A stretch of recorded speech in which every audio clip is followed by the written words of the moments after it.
Father. You chose this. What's going on, Aurora Alliance, and welcome back to a brand new Star Wars Battlefront 2 video. In today's video we will be talking about the Star Wars Battlefront 2 multiplayer details that we have so far for the game. We will get more details about Star Wars Battlefront 2 and its multiplayer at EA Play next month, so make sure that you check out EA Play live streams or even attend yourself if that is possible. If you're new to this channel and you like this video, make sure to subscribe to join the Aurora Alliance and be kept up to date with all things Star Wars Battlefront 2. But for now, let's get into the details.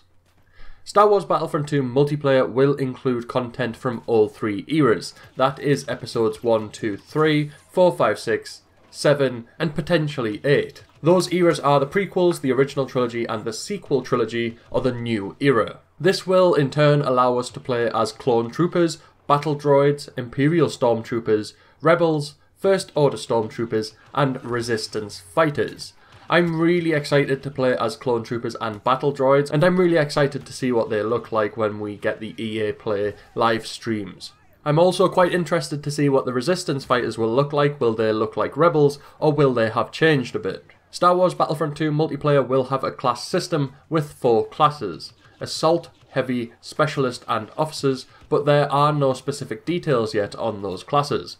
We get to see a little bit about them with the pre-order image that is on screen. You get to see what kind of weapons they might use, but we don't know how the classes will work. Will we see star cards in the classes that are unique to those classes, or will star cards just be able to be used on any class? These class playstyles can be tweaked within each class, so you aren't stuck playing one way with a specific class. So if you are playing as a specialist, you will not be stuck to the sniper role. You will be able to tweak the class so you can play a little bit more at close range, or even at longer range if you want that. I imagine for heavy you will be able to maybe make your player a little bit faster than the normal heavy class, or you might be able to go full heavy and have him moving really slow but be really armoured and really aggressive. But again, we'll have to wait till E3 to see more about how that's going to work. Jump packs have also been confirmed to return in some way, however we don't know how they will be able to be used yet.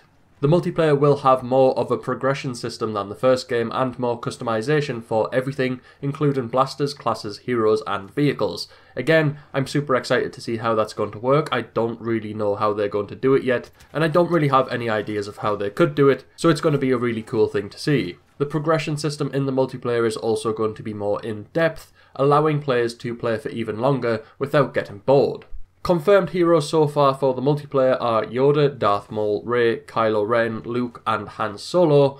I imagine people like Darth Vader, Emperor Palpatine, Leia, Chewbacca will return as well, but there has been no confirmation of those yet. Confirmed vehicles so far are speeder bikes, Tauntauns, the Slave One, Millennium Falcon, First Order TIE Fighters, Imperial TIE Fighters, X-Wings for the Resistance and the Rebels, TIE Interceptors, Y-Wings, A-Wings, LAAT gunships, AAT tanks, Vulture droids, and ARC-170 Republic starfighters. I'm really excited to see what new hero vehicles we get in the game. There hasn't been much confirmation of those yet. Obi-Wan starfighter in a piece of Camino concept art, but remember, it's concept art, so it does not confirm 100% that that vehicle will feature in the game. Star Wars Battlefront 2 will also have no season pass, but will have a new live services plan that will take its place. I personally hope that Star Wars Battlefront 2 follows Titanfall 2 and gives out free maps, game modes, etc., with the only thing that players can buy being customization items, so they don't actually affect a player's stats, they just affect how the player looks. So if the player wants to look a little bit different to everyone else, they have to pay for these customization items. That part is speculation. I don't know how the live services plan is going to work, but I'm interested to see what they're going to do with it. The confirmed planets so far for Star Wars Battlefront 2 are Naboo with Theed and the generator room that we get to see in the trailer, Endor, Starkiller Base, Takodana, Hoth, Vardos, but that might just be in the campaign, Tatooine with Mos Eisley, Camino, Jakku, Yavin 4 and the Death Star.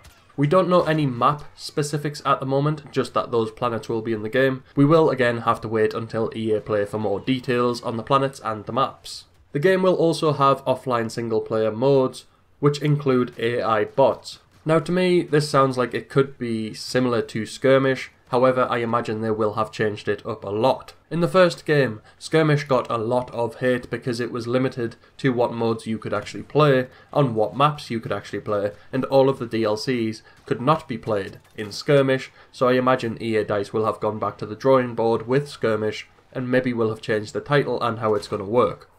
There has been no official news at the moment or comments on the offline single player game modes, so it is just speculation of what it is actually going to be, or whether there is going to be various modes for players to play offline.